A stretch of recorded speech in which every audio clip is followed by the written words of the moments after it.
Elizabeth Bathory was born into a family of nobility in 1560, in the Kingdom of Hungary, a land rich in history and folklore, where the whispers of the past mingled with the winds of the present. Her father, George Bathory, was a soldier, and her mother, Anna, was a member of the esteemed family of the Zécalis. Elizabeth was the youngest of 4 children, a girl who would grow up surrounded by the privileges of aristocracy. From an early age, she was educated in the arts of governance, languages, and the responsibilities that came with her lineage. She was a striking figure, with dark hair and piercing eyes that seemed to hold secrets of a world beyond her years. As a child, Elizabeth was known for her intelligence and beauty, but she was also marked by a certain darkness that would follow her into adulthood. The Bathory family was steeped in the mystique of power, and Elizabeth was no stranger to the tales of her ancestors, stories filled with valor and bloodshed. The family's castle, nestled in the Carpathian Mountains, would become a backdrop for the unfolding of her tragic saga, a place where the echoes of laughter would soon be replaced by the chilling silence of dread. At the age of 15, Elizabeth was married off to Ferenc Nadasdy, a warrior known for his military prowess and a man who would become an influential figure in her life. Their marriage was not one of love, but rather a strategic alliance that would bolster both families' power. Nadasdy was often away, engaged in battles against the Ottomans, leaving Elizabeth to manage the vast estates and the many servants that populated her life. It was during these lonely years that the seeds of her notorious legacy began to take root. As Elizabeth settled into her role as a wife and mistress of the household, she became increasingly involved in the management of her lands. She was known for her intelligence and her ability to handle the affairs of the estate with a deft touch. However, the absence of her husband and the isolation of her position began to take a toll on her psyche. The castle, once a place of refuge, became a prison of solitude.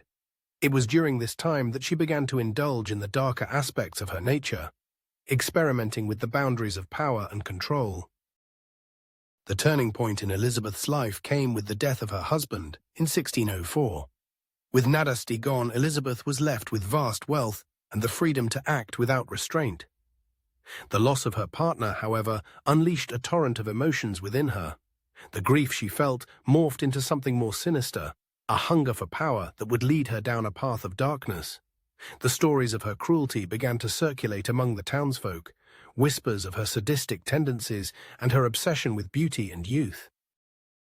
It was said that Elizabeth believed that bathing in the blood of young women would preserve her own beauty and vitality. This belief, steeped in the folklore of her time, became a driving force behind her actions. She began to lure young girls to her castle under the guise of offering them employment or education. Many came from poor families, desperate for a chance at a better life.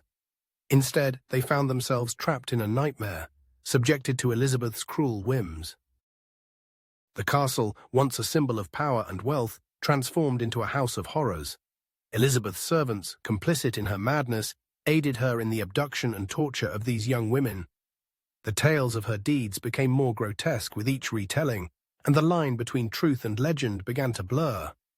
Some accounts described her as a vampire, a creature of the night who thrived on the blood of the innocent. Others portrayed her as a tragic figure, a woman driven to madness by her circumstances and the weight of her lineage. As the years passed, Elizabeth's actions drew the attention of the authorities. In 1610, a Lutheran minister named István Magyari reported her activities to the local officials, claiming that she had been torturing and murdering countless girls. The investigation that followed unearthed a grim reality that shocked the kingdom. When the authorities finally stormed her castle, they found evidence of her heinous acts. Torture devices, the remains of young women, and a chilling atmosphere that spoke of unspeakable horrors. Elizabeth was arrested, and the trial that ensued became a spectacle, drawing the attention of the nobility and the public alike. The courtroom was filled with gasps and murmurs as witnesses recounted their experiences, each tale more harrowing than the last. The once revered countess was now a figure of revulsion, and her legacy began to take on a life of its own. The trial was a reflection of the fears and fascinations of the time, a blend of superstition and reality that captivated the imaginations of all who heard her story. Despite the overwhelming evidence against her, Elizabeth Bathory was never formally tried in the way one might expect. Instead, she was placed under house arrest in her castle, where she spent the remaining years of her life in isolation. The irony of her imprisonment was not lost on those who had once feared her.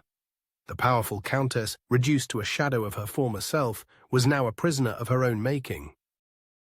As she sat alone in her castle, the walls echoing with the memories of her past, Elizabeth became a ghost of her former self. The vibrant woman who had once commanded respect and fear was now a recluse, haunted by the memories of her actions. The blood that had once flowed freely in her pursuit of beauty became a stain on her soul, a reminder of the darkness that had consumed her. In the years following her death in 1614, Elizabeth's story continued to evolve, morphing into a legend that transcended time. The tales of her cruelty became intertwined with folklore, and she was often depicted as a vampire or witch in literature and art. The myth of the Blood Countess captured the imagination of generations, a cautionary tale of power, vanity, and the consequences of unchecked ambition. Her legacy lives on in the annals of history, a complex narrative that invites both fascination and horror.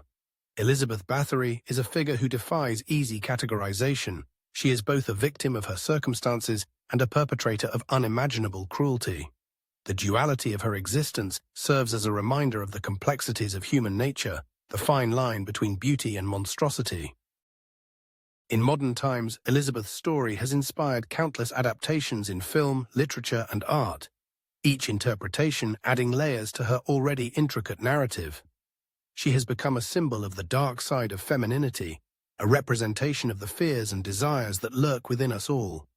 The fascination with her life reflects a broader societal intrigue with the macabre, the allure of the forbidden, and the enduring question of what it means to be human. The castle that once stood as a testament to her power now serves as a haunting reminder of her legacy.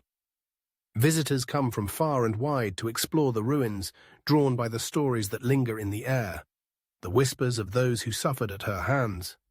The landscape bears witness to the passage of time, yet the echoes of Elizabeth Bathory's life continue to resonate, a chilling reminder of the darkness that can dwell within even the most privileged of souls.